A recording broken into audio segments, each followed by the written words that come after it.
Hoy vamos a hablar, les decía, de tipología y simbología bíblica, ¿ok?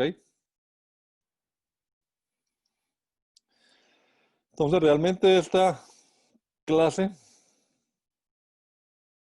se debió dar en la ESES 1, pero bueno, tal vez no alcanzó el tiempo, pero me dijeron que la diera acá. Entonces, vamos a compartir lo que preparé para eso. Este es un tipo de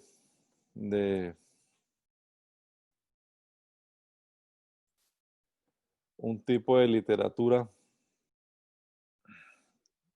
que forma parte, digamos, de eso llamado lenguaje figurado, o podría formar parte de eso, pero se ve como una lección aparte porque tiene sus propias particularidades, pero igual que en la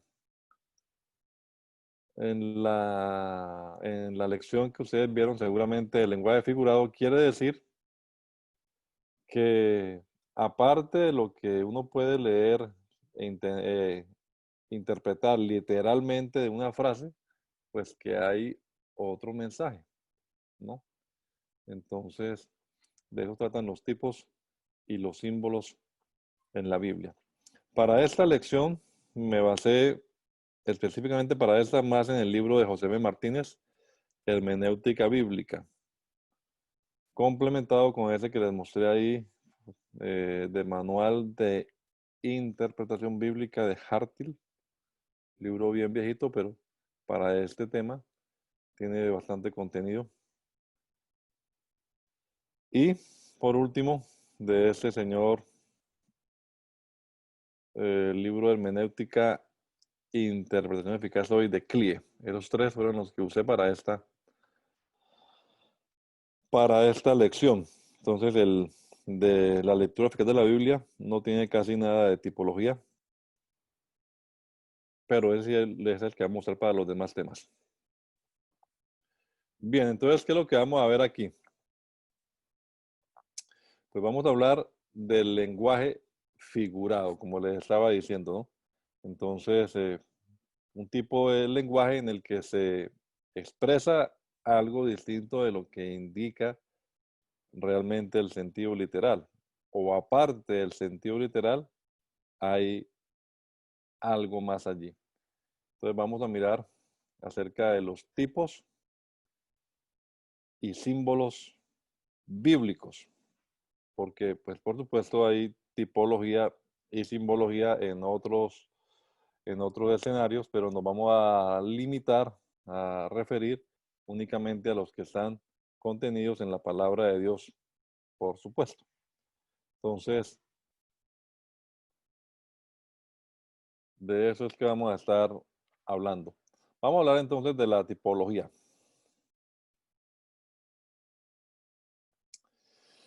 Bueno, hay gente, hay hermanos, incluso hasta pastores, que no están muy de acuerdo con esto de la tipología porque es muy especulativa. Y realmente sí es un tanto especulativa, por eso debemos tener pues cuidado para que no caigamos en exageraciones. Pero la palabra tipo o tipos en el griego, que es de donde sale el estudio de la tipología, sí está en la Biblia. Y aparte de la Septuaginta que aparece en algunas partes, esta palabra en el texto del Antiguo Testamento, en el Nuevo Testamento aparece en esos textos que ustedes ven ahí.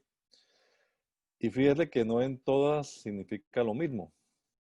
Entonces significa, por ejemplo, marcas, figuras, patrones o modelos. ¿Qué más podemos? Perdón. Formas, ¿no? El ejemplo de algo, el modelo, ya dijimos. Entonces, eso es lo que significa la palabra tipo. Es decir, así nos la han traducido esa palabra tipo en los diferentes textos en los que aparece en el Nuevo Testamento. O sea que podríamos decir nosotros que hablar de tipos en la Biblia es hablar como de patrones u- o ejemplos, ejemplos que se pueden tomar o ilustraciones también en algunos casos, ¿no? Pero una ilustración es algo más sencillo que un tipo es como más profundo, ya lo vamos a ir viendo. El apóstol Pablo, por ejemplo, uno de los que usa este, esta palabra en Romanos 5:14, entonces dice que Adán es figura del que había de venir, que es, en nuestra Biblia dice que es figura, ¿no? En nuestra versión, pues, pero podrían mirar ustedes en otras versiones cómo traduce la palabra tipos, es modelo, es tipo del que habría de venir. Entonces, el mismo Pablo ahí está diciendo, ya tenemos nosotros un ejemplo de que sí es válido, para los que no creen en esto, sí es válido hablar de tipología, porque Pablo dice que Adán es tipo de Cristo. Entonces, pues uno no puede irse como tampoco al otro extremo. Es verdad que no debemos hacer exageraciones, pero tampoco negar pues que en la Biblia sí aparecen tipos. Entonces, esta otra parte en la que aparece en 1 Corintios 10, versículo 6, entonces la palabra tipo se traduce como ejemplo, que estas cosas sucedieron como ejemplo para nosotros, como tipo para nosotros.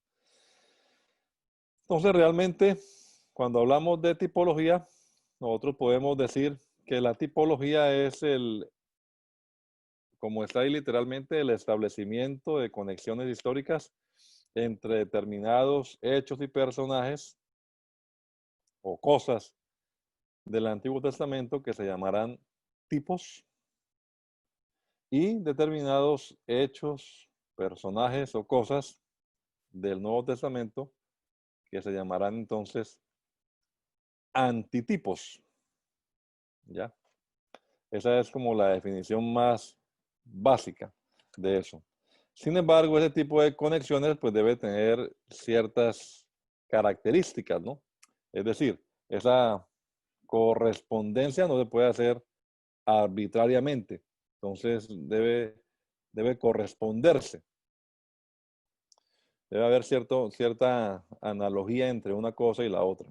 Ahora que veamos ejemplos, que avancemos, pues vamos a entender a qué nos estamos refiriendo.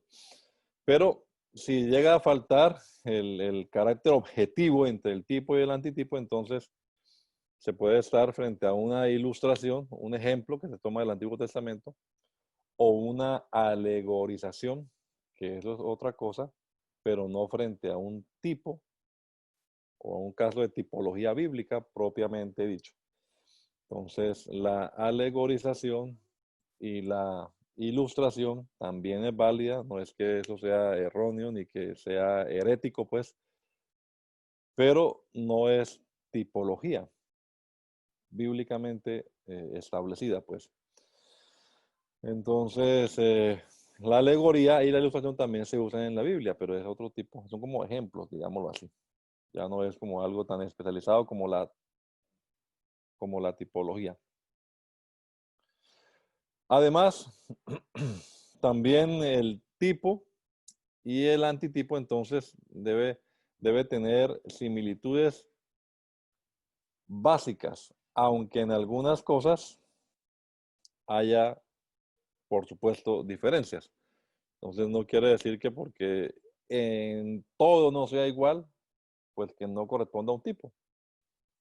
Ahí tengo la figura de Noé, perdón, de Noé no, de Jonás.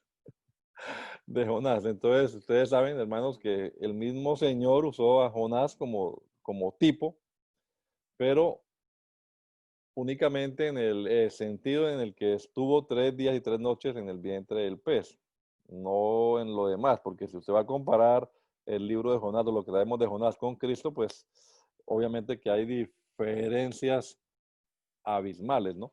Pero en algunos puntos básicos fundamentales debe haber correspondencia. Bueno, el tipo entonces posee un carácter predictivo o descriptivo. No es exactamente igual a lo que muestra. Generalmente el tipo lo encontramos en el Antiguo Testamento y el antitipo en el Nuevo. Entonces no es exactamente igual, no corresponde del todo igual. Algunos tratan de forzar a que todo corresponda, eso ya es una exageración. pero sí está describiendo, está dando algunos rasgos, algunas características, o está prediciendo algo, ¿no? Esto es lo que va a pasar, lo que va a acontecer. Bueno, entonces aquí tenemos el ejemplo tomado de Hebreos, donde habla pues de los sacrificios del Antiguo Testamento que pues por supuesto no describen exactamente, pero sí algunas cosas dan a entender de lo que ocurriría en el Nuevo Testamento con el sacrificio de Cristo. Otra característica de la tipología bíblica es que en el Nuevo Testamento entonces se avalan, se dan por sentados algunos tipos. En ese sentido, hermanos, pues no podemos, decía, ahora irnos en contra de lo que la Biblia dice. Si la Biblia dice que Adán es tipo de Cristo, pues es tipo de Cristo. Y tenemos que entonces mirar en qué cosas se está refiriendo, ¿no? A qué puntos de semejanza hay entre Adán y Cristo y qué puntos de diferencia también. Pero para la tipología no nos importan tanto las diferencias, sino las similitudes. Ah, entonces dice el señor Bernard Ram, que es el que les digo que tiene el documento este en inglés, que es citado por estos autores en español. Una tipología bíblica demasiado fascinada por las minucias no se ajusta al espíritu de la tipología que presenta el Nuevo Testamento. Un caso particular de eso es el tabernáculo, del cual se han hecho muchos abusos, ¿no? Pero, pues bueno, hay gente que le gusta mucho ese tipo de estudio y que si quieren acá puntillita, acá cosa, acá medida, sacarle una aplicación, una definición cuando eso es lo que llaman una alegoría, ya está alegorizando demasiado. Y en la alegoría se le da mucha rienda suelta realmente a la imaginación, más que a lo que revela propiamente la palabra de Dios. Bien, entonces ojalá que entendamos esto. Los tipos casi siempre hacen o es referencia a los aspectos más sobresalientes de Cristo y de su obra. Entonces, en el tipo debe distinguirse lo que ya decíamos ahora, lo que es verdaderamente típico de lo accesorio. Entonces, por ejemplo, este caso del sumo sacerdote, pues también algunos quieren en todas las cosas encontrarle aplicación o cumplimiento en el Nuevo Testamento. Y vale la pena decir que eso es una alegoría. Que repito, no es que sea errónea, falsa, pero la tipología bíblica se refiere, por ejemplo, exactamente, el sumo sacerdote es tipo de Cristo, pero ¿en qué es tipo de Cristo? Entonces, pues que en que nos representa a nosotros, en que ofreció sacrificio por nosotros, en fin, lo que el mismo libro de Hebreos nos enseña, pero no en todos los aspectos en los que algunos predicadores, algunos maestros o escritores dan por sentado que lo es. Otra característica esencial de la tipología bíblica es que es el mismo Señor el que establece el tipo. Entonces, por eso es bueno mirar lo que en el Nuevo Testamento la Biblia enseña y pues no salirnos de ahí, irnos por ahí por los parámetros que están en el Nuevo Testamento.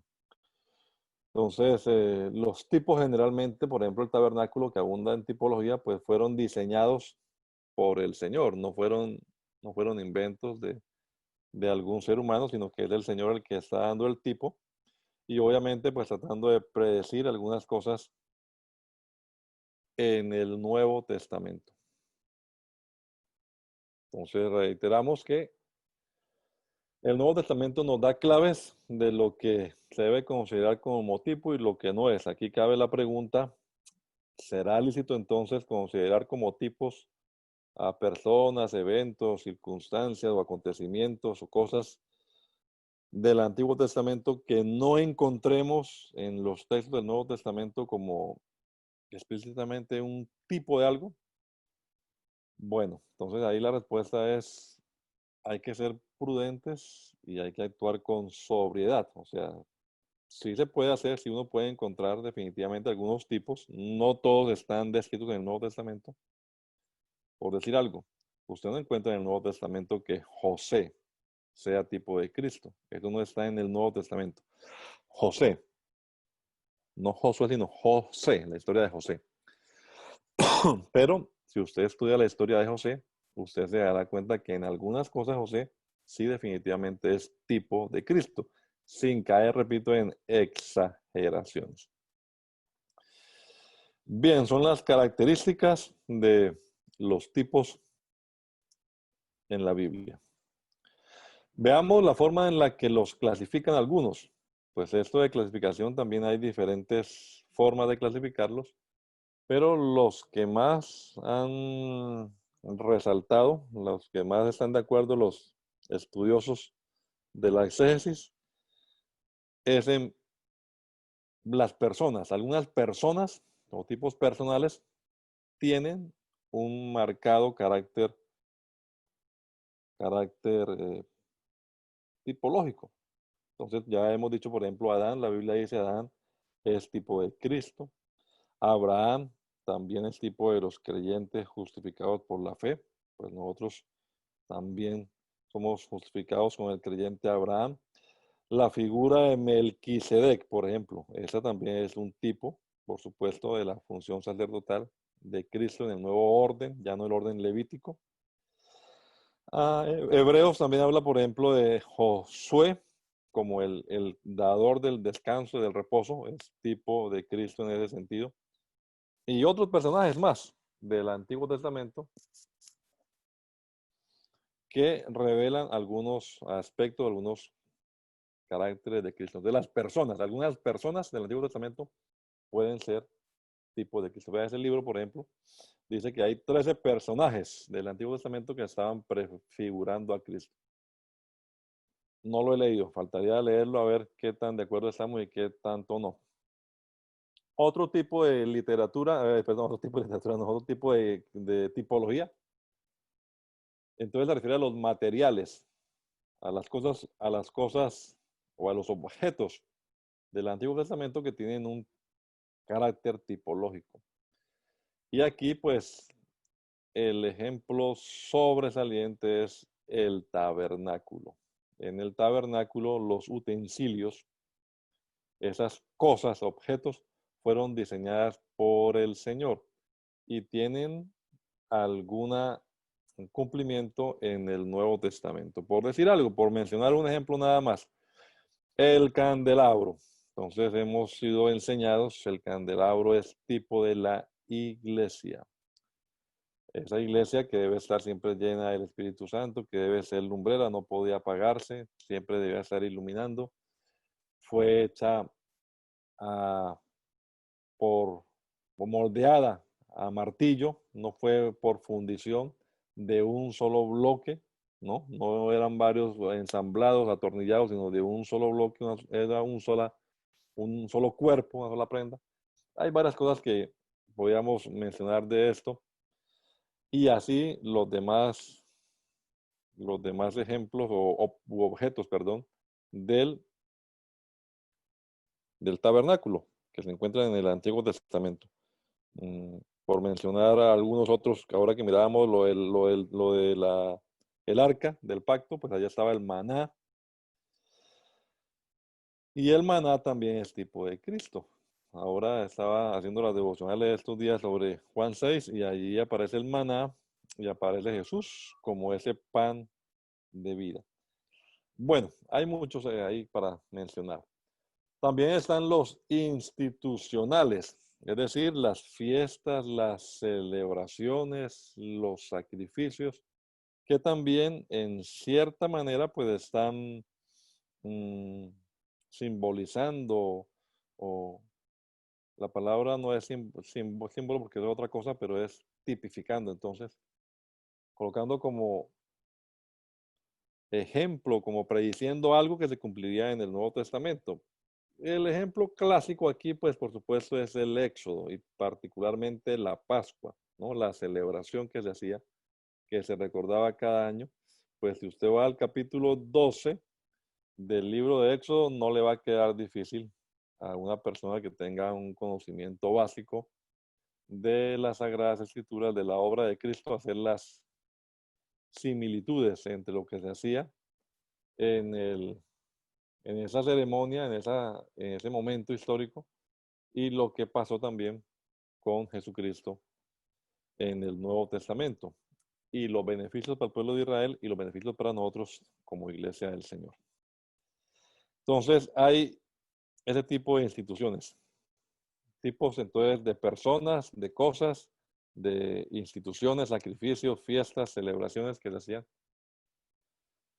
Y acontecimientos típicos. Entonces, hay un buen número de eventos, de hechos que pasaron en el Antiguo Testamento, en los que claramente muestran, ilustran la obra de Cristo en el Nuevo Testamento.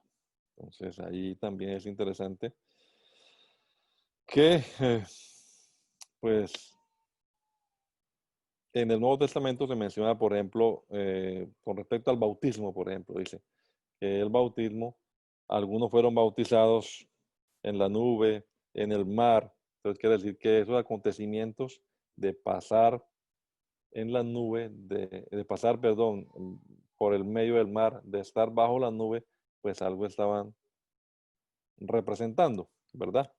O el mismo Pedro también usa lo del diluvio, el diluvio, en los días de Noé, y dice que el bautismo que corresponde a esto. Entonces quiere decir allí que hay cierta tipología.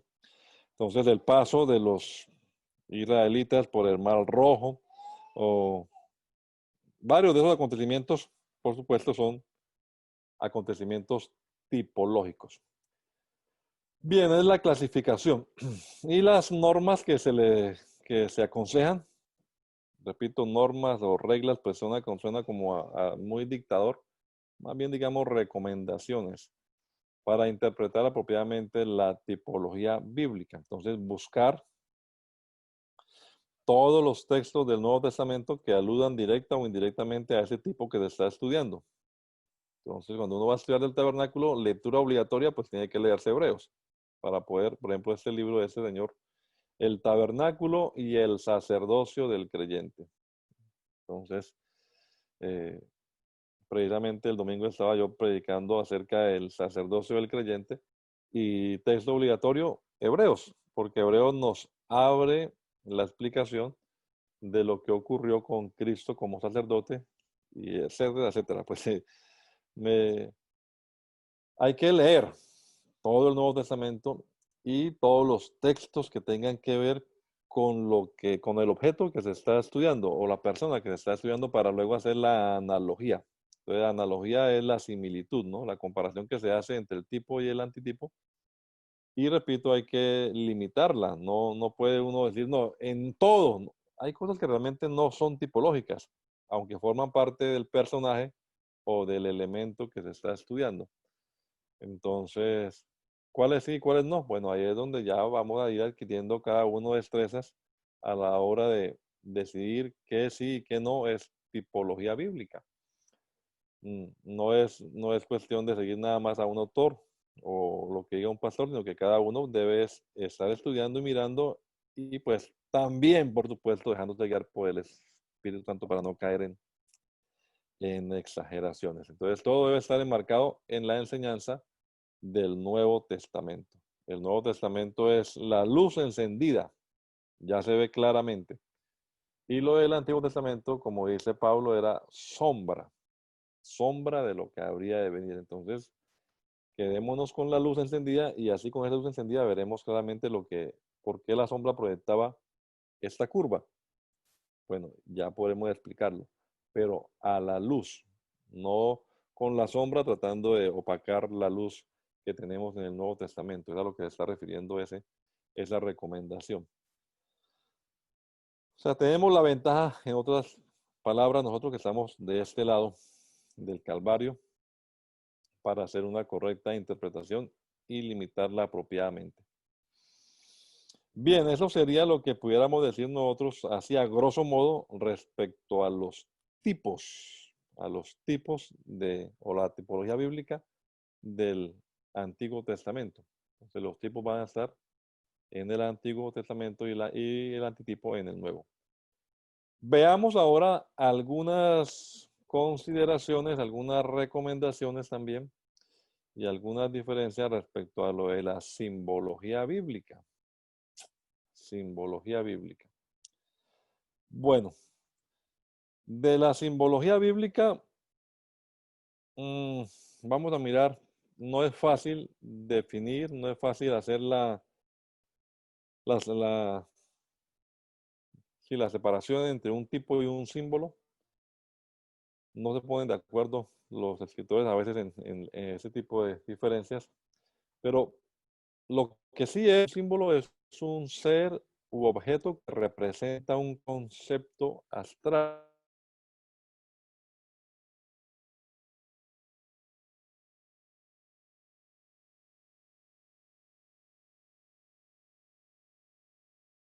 Hermano Darín, no se le escucha.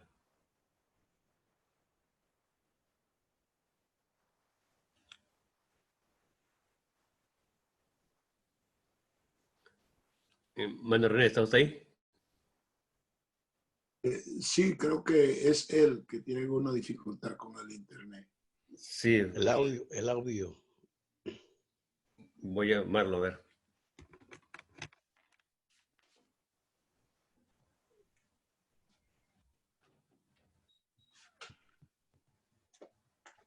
¿Sí? Adonai está por ahí. Y aquí estoy, hermano.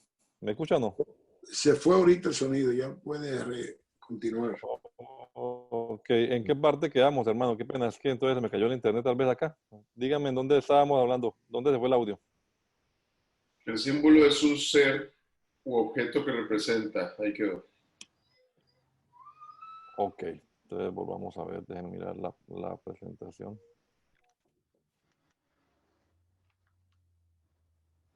Bien, entonces le estaba leyendo la definición, ahí quedamos. Ahí fue, sí. Le estaba poniendo, entonces no oyeron el ejemplo del semáforo, de la luz roja, ¿no? No. Ok, entonces cuando uno ve el rojo en la luz, uno ya entiende que debe parar. Eso es un símbolo, la luz. Pero no siempre esa luz roja, no siempre el color rojo va a representar lo mismo para nosotros, ¿ya? Uno ve el color rojo no solamente en las luces de los semáforos, en otras partes uno ve lo rojo y nos está parando a cada rato. Entonces le estaba diciendo que el símbolo también se debe, el objeto que es símbolo, también se debe interpretar dependiendo del contexto. Y también vamos a verlo ahora, un símbolo puede significar varias cosas en la Biblia. Por mencionar algo, agua. El agua puede ser símbolo de varias cosas en la Biblia, no exclusivamente del Espíritu Santo. También puede ser incluso símbolo, representar las gentes o hasta representar la maldad como en el mar. Entonces, dependiendo de donde usted encuentre eso, porque el problema de algunos es que cogen a decir, sí, en la Biblia el aceite es símbolo del Espíritu. Entonces ya en donde aparezca aceite en todas partes, quieren meter ahí al Espíritu Santo, meter y no miran el contexto. Siempre es bueno mirar el contexto y si realmente aplica o no el símbolo allá. Bueno, esto, por supuesto, es un ejemplo nada más tomado de la vida diaria, pero nos vamos a referir acá en este estudio a los símbolos de la palabra de Dios. Entonces, la luz roja o el color rojo no implica, no significa en la Biblia esto que estamos mencionando, es nada más un ejemplo de la vida cotidiana. Pero vamos a ver también que los colores y algunos números y cosas en la Biblia tienen cierta explicación simbólica que vale la pena de todas maneras a mencionar, conocer y entender, aunque no nos metamos mucho por allá, a menos que a usted le guste pues este tipo de interpretación. Entonces son innumerables los símbolos que pertenecen al pensamiento y a los escritos bíblicos. Vamos a ver que hay bastantes. ejemplos de eso. Ya les he mencionado, por ejemplo, el agua y el aceite, pero están otros, ¿no? El mismo fuego. La palabra fuego, por ejemplo, que tanta controversia genera a veces, pero no siempre fuego significa juicio, aunque sí significa juicio en algunos pasajes, pero en otros no. Así mismo con todos los demás ejemplos de la simbología bíblica. Bueno, la diferencia es complicado decir. Vamos a ver si aquí tengo algo de la diferencia.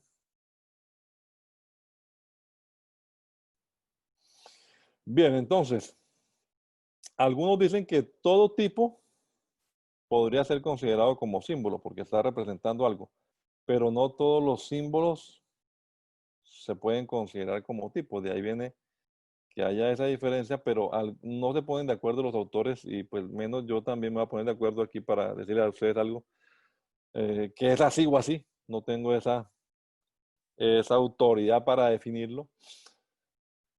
Pero la diferencia puede radicar en que un tipo tiene su confirmación y también frecuentemente su explicación en el Nuevo Testamento, mientras que los símbolos, pues no, usted no encuentra que en el Nuevo Testamento haya un versículo o haya un pasaje de Pablo donde diga que el agua representa tal cosa, el agua o el fuego o el aceite, sino que más bien pertenecen como a la cultura o al pensamiento, como decíamos ahora, de los escritores de la época, ¿ya?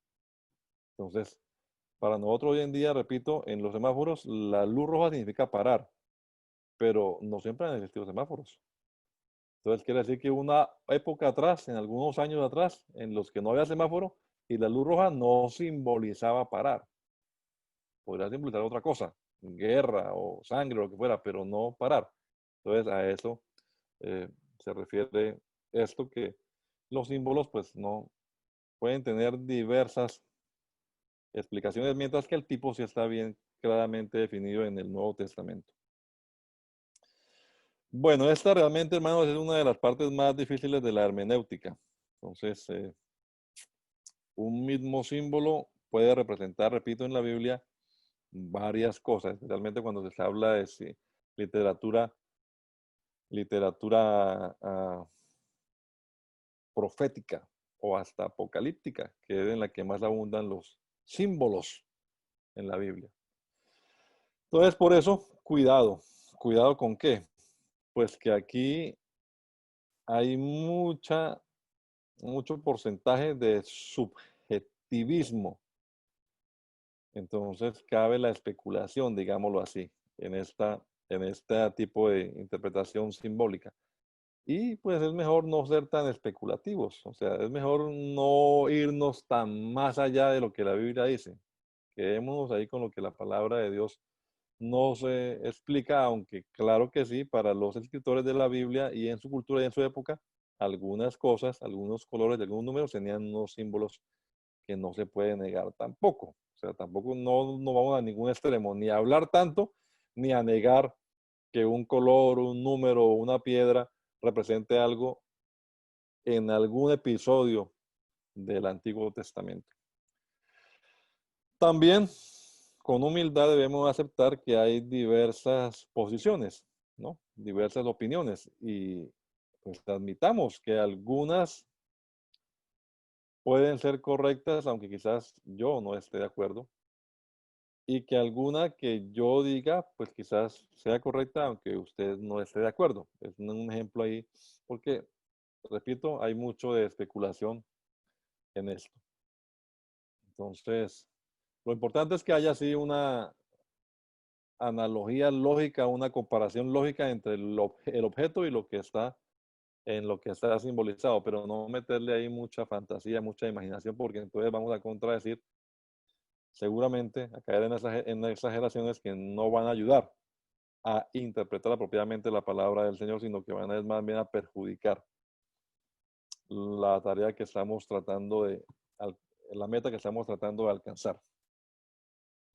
Entonces, algunas recomendaciones, pues considere la situación vital del escritor, en qué época vivió, en qué contexto, en qué zona, su perspectiva histórica, lo esencial de su mensaje, el significado de esos símbolos que él usaba en el libro, digamos, de Ezequiel. Entonces, en los otros pasajes de Ezequiel, ¿qué significa ese mismo símbolo? A la comparación, la similitud entre el símbolo y lo que representa debe ser sencilla, no una cosa muy complicada, porque eso, si es complicado, quiere decir que está forzado. Y no cabe aquí forzar este tipo de interpretación en los símbolos. Y debemos tener presente que un objeto determinado, ya lo dijimos, no siempre tiene en toda la Biblia el mismo simbolismo. Entonces también se debe interpretar de acuerdo al contexto. Especialmente cuando hablamos de profecías. Entonces en ellas la clave para interpretar los símbolos hay que buscarlos, ya dijimos, dentro del contexto más cercano. Entonces estudie al escritor, al que escribió eso, estudie el contexto en el que se dieron esos episodios, ¿no? Entonces, por eso, algunos también están de acuerdo en interpretar Apocalipsis desde esa perspectiva y entonces dicen esto era para los de la primera era del cristianismo, para los del primer siglo. Entonces comienzan a buscar en todos los símbolos que hay en el Apocalipsis personajes de esa época que los cumplan. Y en cierta manera eso puede ser verdad, pero de una vez decimos, la profecía tiene una característica y es que la profecía es cíclica. Entonces puede haber varios cumplimientos. Les coloco un ejemplo sencillo, que ustedes seguro están de acuerdo conmigo. Cuando en Daniel se habla de la abominación desoladora, pues casi todos los intérpretes están de acuerdo que esa abominación desoladora de la que habló Daniel se cumplió antes de Cristo, cuando Antíoco IV Epífanes llegó y profanó el altar, profanó el templo, hizo su bestialidad ya, ofreciendo sacrificios con marrano y todo eso. Pero se volvió a repetir también en la época del Nuevo Testamento, después de Jesús. Se repitió cuando este señor tipo Vespasiano entró a Jerusalén, cuando la destruyó, la conquistó. Y seguramente que se volverá a repetir cuando vuelva el anticristo. Entonces, esas cosas hay que tenerlas en cuenta. La profecía, ya lo veremos cuando estudiemos esto, tiene un componente que es cíclico en algunos episodios, tampoco en todos. Bueno, y aceptemos, hermanos, que cuando hablamos entonces de símbolos y tipos, ahí siempre hay, como decíamos ahora, subjetivismo, o sea, hay especulación y entonces seamos cautelosos, mantengamos la humildad y reservémonos el derecho de decir esto sí y esto no. La última palabra, pues, quién sabe realmente quién la tenga en este caso. ¿Cómo se van a clasificar los símbolos? Pues también algunos los clasifican como materiales y entonces, ya decíamos nosotros, hay objetos que algo están representando. Ahora que mirábamos nosotros esa imagen de la vara en la que está la culebra en el desierto, pues eso simbolizaba algo, ¿no? Entonces, los objetos materiales como el pan y el vino, esos son símbolos. Por ejemplo, en la Santa Cena. Tengo en mente eso de la cena. Cuando en la cena decimos el pan y el vino, Jesús dijo, entonces el pan y el vino algo están representando. Están representando pues la carne, el cuerpo de Cristo, la sangre, pero no son en sí, pero son un símbolo o una representación. Y también tenemos, aparte de los objetos, tenemos a seres o hechos sobrenaturales. El querubín con la espada encendida. Bueno, algo está representando eso. Eso es un querubín, es símbolo de juicio, la espada también, en fin, una espada encendida. La zarza que ardía en la época de Moisés, eso es, algo representa, ¿no? La misma columna de nube o la columna de fuego en el desierto, pues es símbolo de protección, de guía, en fin. Pero son definitivamente seres sobrenaturales, ángeles y hechos sobrenaturales que alguna representación, alguna ilustración nos quieren transmitir a nosotros. Pero donde más abundan los símbolos, como ya he mencionado anteriormente y de manera reiterativa, es en las visiones de los profetas. Entonces, allá es donde más profecía, donde más simbología hay y donde más especulación hay. Usted puede leer 3 o 4 libros sobre Daniel y seguro que esos 3 o 4 escritores no están de acuerdo en todo, ¿sí?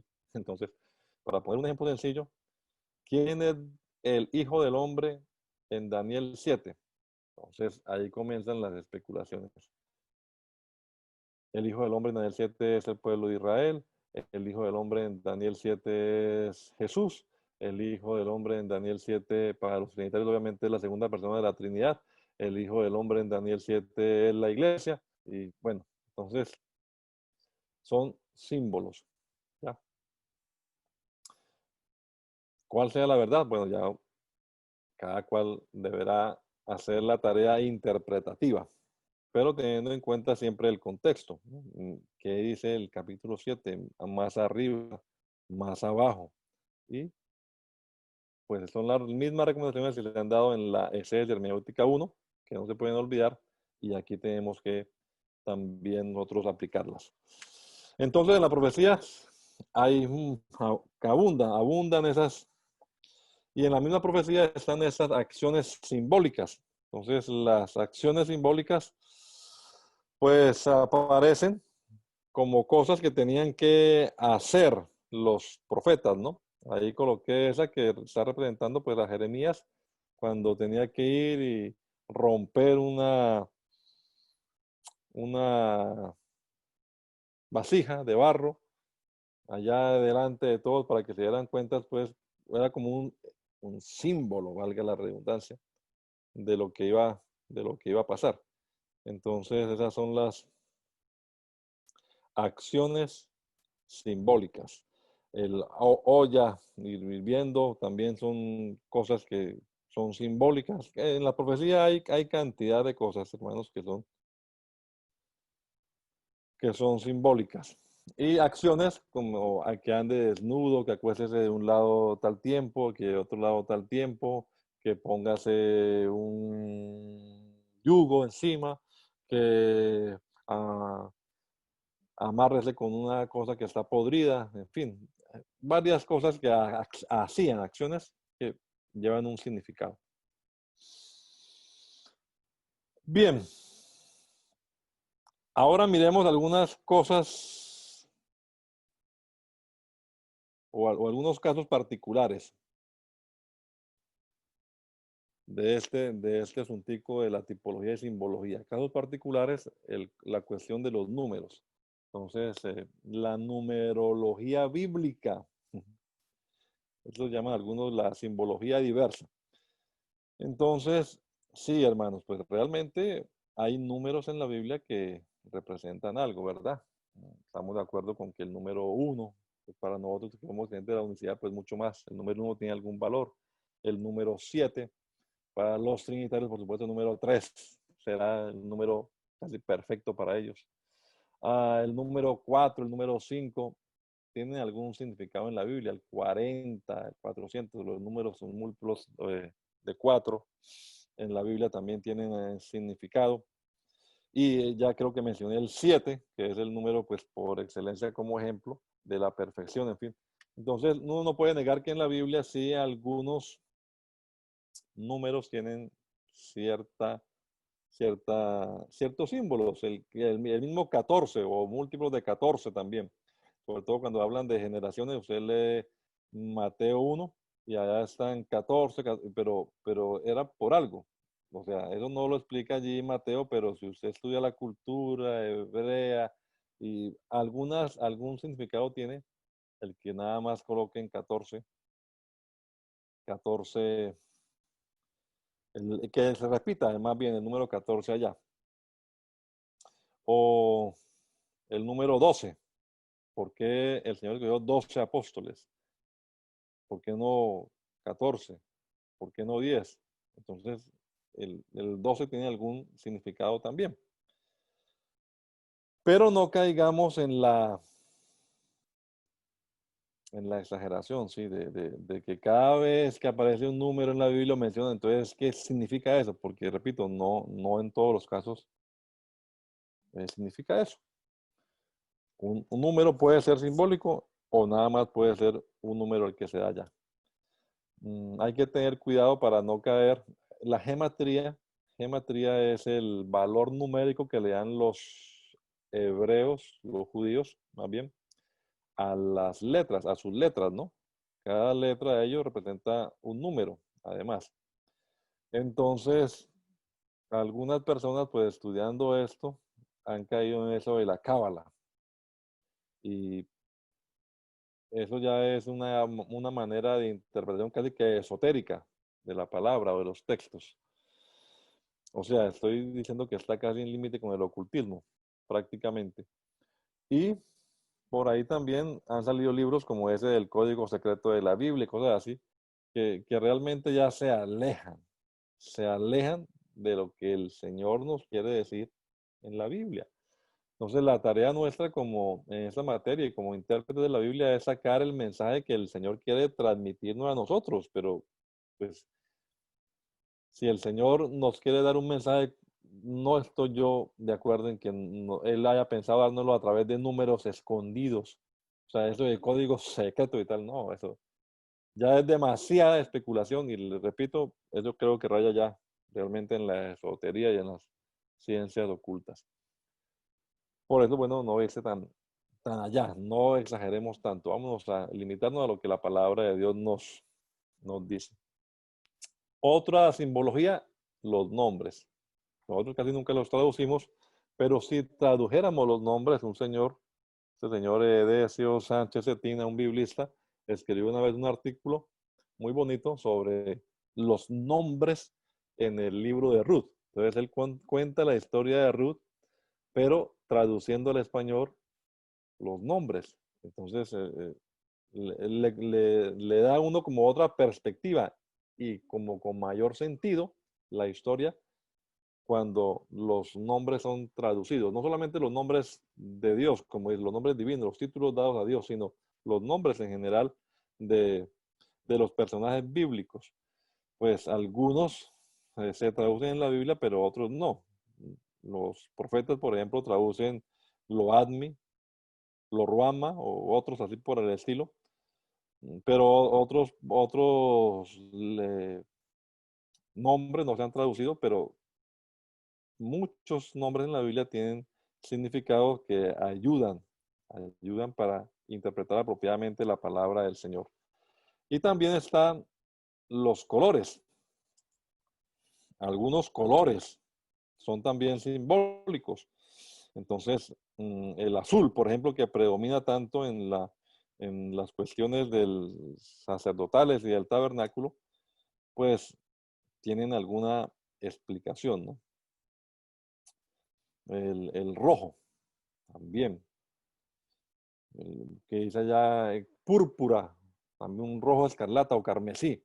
Bueno, todos esos colores tienen algún significado realmente en la mente y en la cultura de los escritores de esa época. Y repito, ya ahí el rojo no es como para nosotros el semáforo, no quiere decir pare, sino algo más tiene que decir estos colores. Y por último, tenemos entonces la cuestión de las piedras, los metales, que también forman parte de la simbología bíblica y también, pues,